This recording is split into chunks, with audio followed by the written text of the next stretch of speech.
이사야서 20장 말씀 같이 보겠습니다. 1절에서 6절까지입니다. 시작. 아수르의 사르곤 왕이 다르단을 아스도드로 보내매 그가 와서 아스돗을 쳐서 취하던 해니라. 그때 여호와께서 아모스의 아들 이사야에게 말씀하여 이르시되 갈지어다 내 허리에서 배를 끄르고 내 발에서 신을 벗을지니라 하시매 그가 그대로 하여 벗은 몸과 벗은 발로 다니니라. 여호와께서 이르시되 나의 종 이사야가 3년 동안 벗은 몸과 벗은 발로 다니며 애굽과 구스에 대하여 징조와 예표가 되었느니라. 이와 같이 애굽의 포로와 구스에 사로잡힌 자가 아수르 왕에게 끌려갈 때 젊은 자나 늙은 자가 다 벗은 몸과 벗은 발로 볼기까지 드러내어 애굽의 수치를 보이리니 그들이 바라던 구스와 자랑하던 애굽으로 말미암아 그들이 놀라고 부끄러워할 것이라. 그날에 이 해변 주민이 말하기를 우리가 믿던 나라 곧 우리가 아수르 왕에게서 벗어나기를 바라고 달려가서 도움을 구하던 나라가 이같이 되었은즉 우리가 어찌 능히 피하리요 하리라. 아멘. 하나님께서 강대국을 의지하고자 하는 마음, 힘과 다른 외부의 것들을 의지하고자 하는 마음을 꺾어놓기 위해서 계속해서 예언의 말씀을 하실 때 때로는 이렇게 선지자들을 단순히 입을 통해서 전하는 메시지가 아니라 그들의 모든 온 몸으로 전하는 메시지를 선포하게 하십니다. 말이 말로서 전해지면 얼마나 좋습니까? 글이 글로서 믿어지면 얼마나 좋습니까? 그러나 오늘날 우리는 말과 글이 분명한 의도를 전하기 어려운 시대를 살아가고 있습니다. 말이 진실된 것보다 사실 건강한 나라는 없지요. 그러나 그 말을 믿을 수 없게 되면 그야말로 우리가 치러야 할 불신의 코스트는 눈덩이 불듯이 불어나게 되어 있습니다. 사람이 사람의 말을 믿지 못하고 사는 세상보다 불행한 세상이 어디 있습니까? 그 말이 진실인지 거짓인지 늘 가려들어야 하는 것처럼 고통스러운 일이 어디 있습니까? 근데 우리는 지금 그런 시대를 만들고 말았어요. 말과 글이 생각을 드러내기 위해서가 아니라 때로는 말과 글이 생각을 감추기 위해서, 진실을 전하기 위해서가 아니라 거짓을 전하기 위해서 말하고 또 글 쓰고 그런 메시지가 이렇게 온 사방에 유포되는 시대를 살아간다는 것처럼 사실은 힘들고 고통스러운 시대가 없습니다. 부부가 뭐 이렇게 돈이 없어 힘듭니까? 뭐 먹을 게 없어서 힘들겠습니까? 말 한마디 한마디를 전혀 믿을 수가 없을 때 오는 그 불신이 주는 고통보다 더 큰 게 어디 있겠습니까? 근데 나라가 어려워지고 힘들어지고 그리고 가정이 무너지고 조직이 붕괴되는 가장 큰 이유 중에 하나는 이 불신의 코스트라는 것입니다. 프란시스 후쿠야마가 썼던 트러스트라는 책을 보면 결국은 선진국이라고 하는 것들은 신뢰할 수 있는 사회를 말하는 것이죠. 그리고 망한 나라들을 보면 전부 불신의 코스트를 감당하지 못해서 망한다는 것을 발견하게 됩니다. 정말 저와 여러분들이 한마디 한마디 나누는 것들이 그 말을 어떻게 해석해야 되냐 이렇게 고민하지 않고 액면 그대로 받아들일 수 있는 말을 우리가 쓰고 산다면 그것보다도 평안한 마음이 없겠죠. 그러나 무슨 말을 하든 저 사람은 저 하는 말의 의도가 뭔가, 왜 남의 얘기를 저렇게 하나, 꼭 남의 얘기를 전할 때 저 사람은 왜 저렇게 자꾸 전하나, 이런 것들이 자꾸 쌓이게 되면 결국은 그 관계에 금이 가게 되고, 관계가 금이 가고 관계가 어려워진 상황에서 무슨 일을 한들 그 일이 열매를 맺을 수 있겠습니까? 그래서 하나님께서는 사람들의 입술을 다 쓰지 않고 정말 하나님의 메시지를 가감 없이 있는 대로 전할 수 있는 메신저를 택하셔서 그 메신저를 통해서 하나님의 뜻, 하나님의 의도를 전하지만 그러나 사람들이 그걸 안 받아들이는 거예요. 여러분, 사람들이 말을 못 믿게 되면 결국 뭘 믿게 되겠습니까?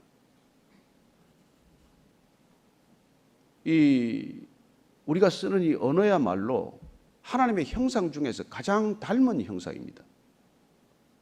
왜 우리는 하나님의 말씀을 우리가 읽습니까? 왜 우리는 하나님의 말씀부터 배웁니까? 우리 교회가 시작이 될 때 제가 공동체에서 기도 제목도 나누지 마십시오. 그리고 성경 안 읽고서는 기도하지도 마십시오. 아니, 하나님의 언어를 모르고 기도해봐야 세상 언어로 기도할 테고, 세상 언어로 기도해봐야 다른 종교하고 뭐가 다릅니까? 여러분, 꼭 이 자리에 와서 기도할 이유가 뭐가 있어요? 절에 가면 왜 안 되고 모스크에 가면 왜 안 됩니까? 힌두 사원에 가면 왜 안 됩니까? 이 기도 제목을 가지고 어디 가서 기도한들 무슨 차이가 있습니까? 그래서 우리가 하나님의 언어를 배워야 하나님의 뜻을 알게 되고, 하나님의 뜻을 알아야 하나님의 뜻에 맞춰서 기도하는 것이죠. 예수님께서 말씀하십니다. 내 말이 너희 안에 거하면, 그리하면 구하라, 무엇이든지 구하라, 다 이루리라고 말씀하십니다. 그분의 말이 우리 안에 거할 때 우리는 구하는 것들이 그분의 뜻을 따라 구하게 되는 것이지, 그분의 말이 내 안에 거하지 않으면 결국 구한다는 게 세상에 어떤 사람들이 구하는 것과 동일한 것들을 구하고 사는 것이죠. 그래요. 동일한 것들을 구하는데 세상이 왜 달라지겠습니까? 이 세상이 무엇 때문에 달라지겠어요? 그래서 우리가 시작할 때부터 성경을 읽으십시다. 성경 말씀을 배우십시다. 여러분, 어린아이가 태어나서 엄마 아빠 말 한마디 하는데 1년 걸려요. 제가 그 얘기 했나요? 제가 아는 선교사님이 너무 하나님을 사랑해가지고 애가 태어나자 엄마 아빠부터 발음하는 게 싫다는 거예요. 자기는 하나님부터 얘가 부르기를 원한다고. 애를 계속 하나님 하나님 가르쳐도 애가 합니까? 애가 아무리 가르쳐도 하나님을 발음을 못하는 거예요. 엄마부터 하는 거예요. 그래서 이 사람이 학교 언어학 교수를 만나가지고 우연히 만날 기회가 있어서 애한테 이렇게 하나님을 가르쳐도 발음을 못한다고 그렇게 얘기를 했더니 그 교수님이 웃으면서 말이죠. 그 발음이 소위 말하는 이 발음하는 에너지가 높아서 발음 못한다는 거예요. 가장 쉽게 적은 에너지를 가지고 발음할 수 있는 게 엄마라요, 엄마. 아빠래요, 아빠. 누구나 아이들이 그냥 그렇게 가장 쉽게 배울 수 있는 언어. 그렇게 쉽게 배울 수 있는 언어를 통해서 하나하나 언어가 어려운 발음, 어려운 음가를 요구하는 것, 어려운 발음의 에너지를 요구하는 것들을 배워가는 거예요. 그렇습니다. 그 말 한마디 그렇게 배워서 부모하고 소통하기 위해서 수년간을 그렇게 수없이 많은 말을 배워야 되지 않습니까? 여러분, 하나님과 왜 소통이 안 됩니까? 하나님의 언어를 모르는데 무슨 하나님과 소통이 돼요? 그래서 하나님께서는 이 성경을 주시고 하나님과 소통하는 법을 여기서부터 시작하라고 하는 거예요. 기도하지 말고 제가 우리 성도들 처음 온 초신자들한테 기도할 생각도 하지 마십시오. 기도해봐야 무슨 소용이 있습니까? 시편 읽으세요. 하루에 시편 3편이건 5편이건 읽으세요. 그 당신 마음이 거기 다 녹아 있습니다. 배워야죠. 그래서 제가 그랬습니다. 시편 1편부터 기도하는 법을 배우세요. 복 있는 사람은 악인의 꾀를 쫓지 아니하고 죄인의 길에 서지 아니하고 오만한 자의 자리에 앉지 아니하고 오직 여호와의 율법을 즐거워하여 주야로 그 율법을 묵상하는 자로다. 읽었으면 그거 가지고 기도 다 된 겁니다. 나는 악인의 꾀를 쫓지 않겠습니다. 나는 죄인의 길에 서지 않겠습니다. 나는 오만한 자의 자리에 앉지 않게 하여 주옵소서. 주야로 말씀 묵상되게 해 주십시오. 그리하여 말씀이 내 복이 되게 해 주십시오. 이렇게 기도를 해야 당신이 편하지. 성경은 실컷 읽고 남편 승진하게 해 주십시오. 아파트 10평만 늘려주십시오. 차 좀 바꿔주십시오. 여러분, 그 기도야 꼭 주님한테 구할 게 뭐 있어요? 누구한테 구하면 그 기도 아닙니까? 우리가 늘 그렇게 기도를 처음부터 빗나간 이유는 하나님의 언어로 하나님의 뜻을 구하는 것을 배우지를 못해서 그런 거예요. 이 땅의 모든 기독교인들이 무슨 다른 종교인하고 무슨 차이가 있습니까? 하나님께서 그때나 지금이나 이 세상을 바꾸는 목적, 구원하시고자 하는 그 목적은 이 세상의 방법으로는 세상을 못 바꾸기 때문에 세상의 자원으로, 세상의 방식으로, 세상의 권능으로, 세상의 질서로는 이 세상을 구원할 수 없기 때문에 하나님께서는 이 땅에 새로운 질서를 선포하고 계신 것입니다. 결국 우리는 여기까지 왔지만 1000만이 되는 그리스도인들이 이 땅에 있다고 하더라도 뭐 별로 다를 게 없기 때문에 하나님께서는 또 다른 일들을 준비하고 계신 것이죠. 자, 한 시대 선지자는 어떻습니까? 하나님이 전하라고 하는 메시지를 그대로 전해야 하지만 나라가 왜 타락했습니까? 경제부터 타락하지 않습니다. 정치부터 타락하지 않아요. 모든 타락의 근원은 영적인 타락, 종교적인 타락, 신앙의 타락에서 비롯되는 겁니다. 하나님을 먼저 떠났기 때문에, 하나님을 알아야 할 사람들이 하나님을 제대로 전하지 않았기 때문에, 하나님의 뜻을 사람들의 뜻에 맞게 전했기 때문에, 하나님께서 불편한 말씀을 전하라고 할 때 사람들이 듣기 좋은 말로 바꾸어 전했기 때문에, 그래서 결국 이렇게 되는 것이죠. 고통스럽지만은 전해야 할 말, 들어야 할 말을 전하고 들었다면 왜 무슨 변화가 없었겠습니까? 그러나 그러지 않는 거예요. 그래서 오늘 드디어 이 말로 전할 수 없는 세태를 통탄하신 나머지 하나님께서 이사야에게 그냥 벗고 다녀라, 벗고 다녀라. 맨발로 다녀라. 여러분, 중동 땅에 맨발로 못 걸어 다닙니다. 옷을 거기 어떻게 벗고 다녀요? 이사야가 뭐 그냥 정신 나간 사람입니까? 이 사람이 그래도 왕궁에 출입이 자유로웠던 사람이에요. 꽤나 알려진 인물입니다. 당시에도. 그런데 오늘 주님께서는 하도 이 이스라엘 백성들이, 남유다가 그런 것들을 의지하려고 하기 때문에 오늘 이렇게 말하는 것이죠. 1절 2절 다시 읽습니다. 시작. 아수르의 사르곤 왕이 다르단을 아스돗으로 보내매 그가 와서 아스돗을 쳐서 취하던 해니라. 그때 여호와께서 아모스의 아들 이사야에게 말씀하여 이르시되 갈지어다 내 허리에서 배를 끄르고 내 발에서 신을 벗을지니라 하시매 그가 그대로 하여 벗은 몸과 벗은 발로 다니니라. 이때 아수르 왕 사르곤이 다르단이라는 게 이게 군대 장관을 말하는 호칭이에요. 아스돗으로 보내. 이게 블레셋 땅에 보낸 것이 블레셋의 5대 도시 중에 하나를 쳐서 망하게 했던 그때입니다. 그때 하나님께서 이사야에게 내 허리에서 배를 끄르고 내 발에서 신을 벗을지니라. 그래서 벗은 몸, 벗은 발. 이게 뭐 완전히 그냥 이렇게 알몸이었는지 뭐 이렇게 설왕설래해요. 온전히 다 벗었는지 아니면 속옷만 뭐 벗고 뒤에는 적어도 볼기만 드러냈는지 뭐 이런저런 뭐 설이 있습니다만 어쨌건 이 중동 사회에서 옷을 벗는다는 것, 지금도 여러분 여자들에게 눈 하나 내놓고 다 가리는 세상에서 몸을 드러낸다는 건 상상할 수 없는 일을 시킨 거예요. 충격적인 일을 가한 것입니다. 요새 말로 하면 행위예술과도 같아요.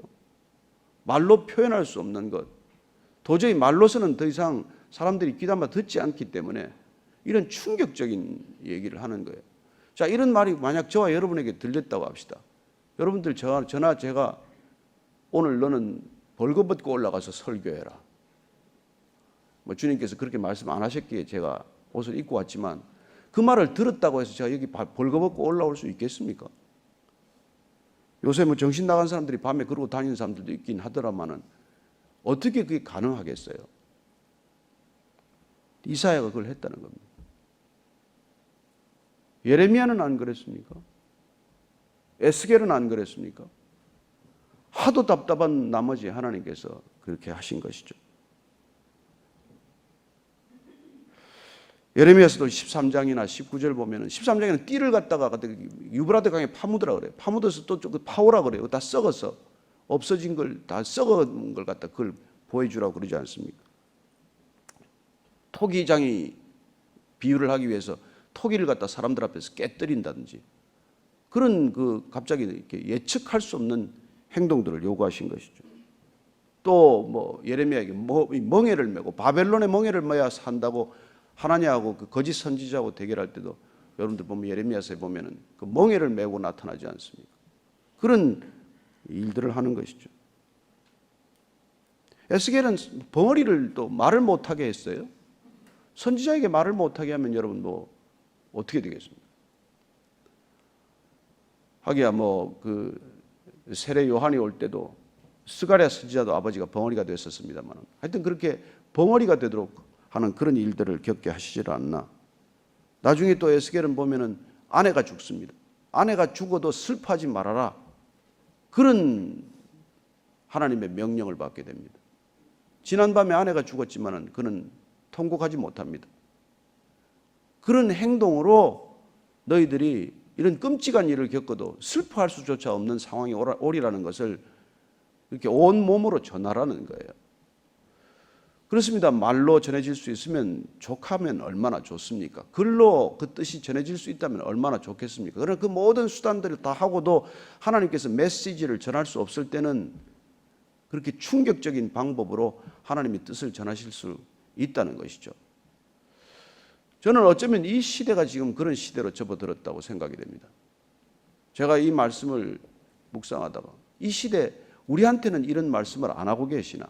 너희들은 이제 입을 닫고 정말 글을 끊고 너희들의 삶으로만 메시지를 전해라. 그때가 오지 않았습니까? 우리가 무슨 방법으로 복음을 전할 수 있습니까? 우리가 그리스도인이라는 정체성을 가지고 누구에게 그리스도를 전할 수가 있습니까?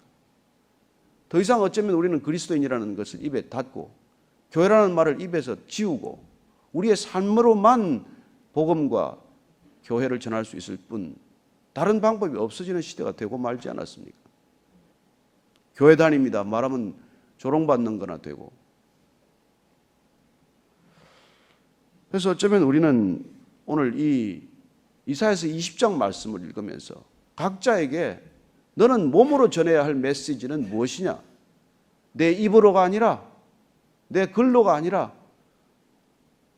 더 이상 말과 글이 아니라 내 삶으로 전해야 할 메시지는 무엇인지를 우리에게 묻고 계신 것이죠. 3절 읽습니다. 시작.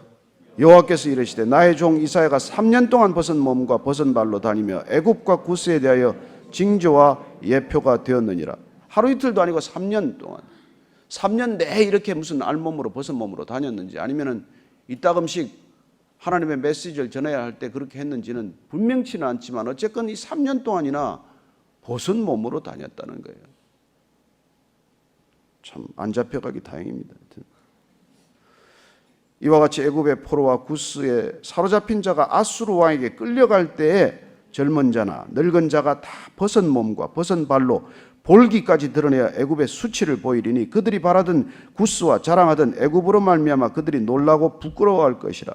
왜 지금 구스와 애굽에게 기대려고 하느냐? 그들이 이렇게 끌려갈 것이다. 이 메시지를 전하라고 하는 것이죠. 그들을 의지해서.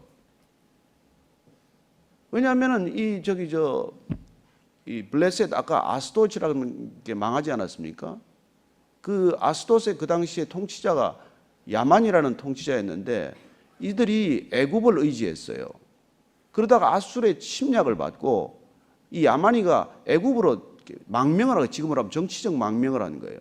애굽이 비겁하게도 그 야만이를 도로 돌려줬습니다. 아수르한테.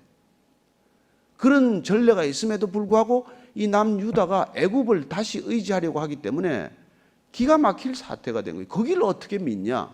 거기를 어떻게 믿냐? 우리가 지금 중국 믿다가 지금 어디까지 왔습니까? 중국하고 수교하면 뭐가 될 줄 알지 않았습니까? 거기 투자하면 뭐가 다 될 줄 알지 않았어요? 거길 뭘 믿어요? 그 나라가 지금 우리를 어떻게 대하는데? 아니 몇 천 년 동안 중국이 우리를 어떻게 대했는데 그 나라가 믿을 만한 나라입니까? 이 시대도 동일해요. 지금 우리가 살고 있는 게 얼마나 안타까운 일인지 모르죠. 하나님께서 지금 우리가 성경을 왜 읽습니까? 왜 이 언어를 배웁니까? 세상의 언어보다도 이 언어가 정확하기 때문에. 여러분 우리는 결국은 살아가면서 분별력이 곧 지혜입니다. 지혜 있게 산다는 것은 분별하는 것이죠. 그러나 우리가 분별할 수 있는 경험과 경륜이 짧은 사람은 어떻게 해야 합니까? 분별할 줄 아는 사람 찾아가는 것이죠. 그러나 그 사람의 분별지를 의지해서는 어떤 일이 일어납니까? 맞을 때도 있고 또 안 맞을 때도 있어요. 결국 우리가 성경으로 돌아가는 까닭은 하나님의 분별지, 하나님께서 분별하도록 하는 지혜를, 여러분 창세기에서부터 요한계시록까지 양이 좀 많긴 하지만 여러분들이 꾸준히 읽어나가면 사람 찾아다니면서 의논할 일이 없습니다. 모든 지혜가 여기 다 있어요. 주고 생색내지 않는 지혜가 여기 다 있습니다. 흔들어서 주고 후히 주되 가난치 않게 하는 지혜가 다 있습니다.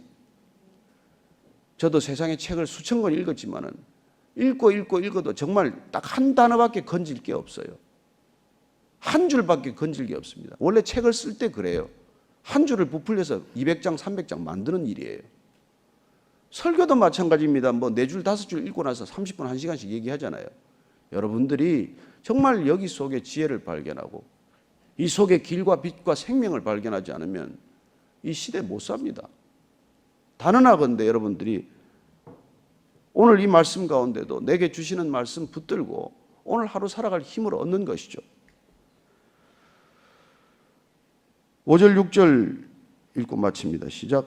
그들이 바라던 구스와 자랑하던 애굽으로 말미암아 그들이 놀라고 부끄러워할 것이라. 그날에 이 해변 주민이 말하기를 우리가 믿던 나라 곧 우리가 아수르 왕에게서 벗어나기를 바라고 달려가서 도움을 구하던 나라가 이같이 되었은즉 우리가 어찌 능히 피하리요 하리라.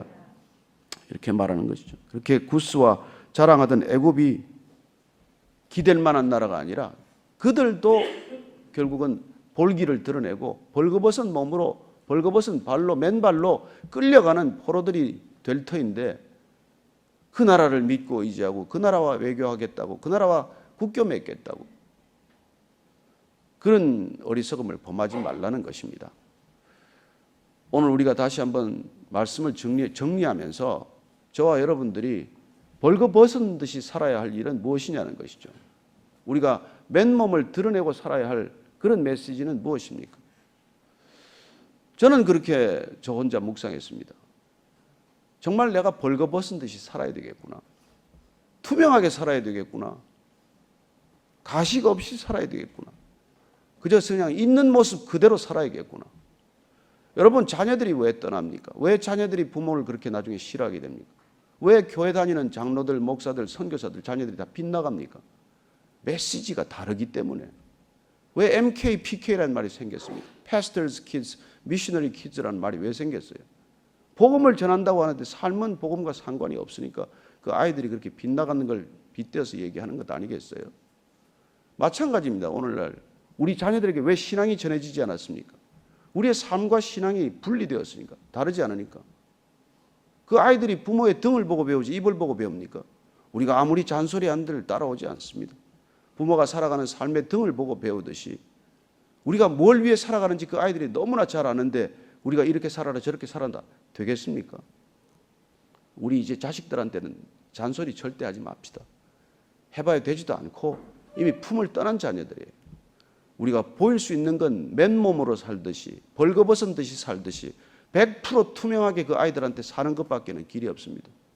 이 세상을 다시 돌이킬 수 있다고 저는 믿기 때문에 이 길을 가고 있습니다만 고통스럽지만 우리가 다시 한번 벌거벗은 듯이 살아야 할 때가 됐습니다. 오늘 기도하시면서 주님, 나는 오늘 어떻게 내 맨몸으로 메시지를 전해야 합니까? 입으로가 아니라 글로가 아니라 나는 내 삶으로 전해야 할 메시지는 어떤 것입니까? 어떻게 내 삶으로 주님 전해질 수 있습니까? 그렇게 한번 묻고 떠나는 자리 되기를 축복합니다. 같이 기도하십시다. 하나님 아버지, 이사야가 얼마나 부끄럽고 고통스러웠을까요? 주님, 어떻게 그런 수치를 겪을 수 있을까요? 저는 못하겠습니다. 주님, 그러나 한 가지 할 수 있다면은 정말 가감 없이 살고 있는 그대로 살고 그냥 투명하게 살 수 있도록 주님 축복하여 주옵소서. 이 시대 예수 믿으라고 해야 믿지도 않는 세상이지만 내가 예수 믿는 자로 살아간다면 주님 전해질 줄로 믿습니다. 여전히 이 시대가 암울하지만 이 시대가 정말 풍전등화지만 백척간두에 서 있지만 그러나 하나님 아버지, 주님께서 우리의 믿는 사람들을 통해서 저희들의 삶을 통해서 그 삶이 투명할 때, 벌거벗은 듯이 살 때, 생각과 말이 같고 생각과 행동이 같고 말과 삶이 같을 때 주님 다시 한번 주님이 증거될 수 있다고 믿습니다. 세상이 회복될 수 있다고 믿습니다. 주님 사용하여 주옵소서. 주님, 이사야가 그렇게 벌거벗고 살았듯이 저희들도 가식 없이 위선 없이 진솔하게 진실하게 살게 하여 주옵소서. 이제는 십자가에서 벌거벗기운 채 달리셨던 우리 구주 예수 그리스도의 은혜와 하나님 아버지의 크신 사랑과 성령의 투명하게 하심, 정결하게 하심이 오늘 말씀 따라 정말 주님께 순종하며 이해할 수 없고 순종하기 불가능한 말씀이지만 말씀이기에 순종하기로 결단한 믿음의 사람들 위해 지금부터 영원까지 함께 하시기를 축원하옵나이다. 아멘.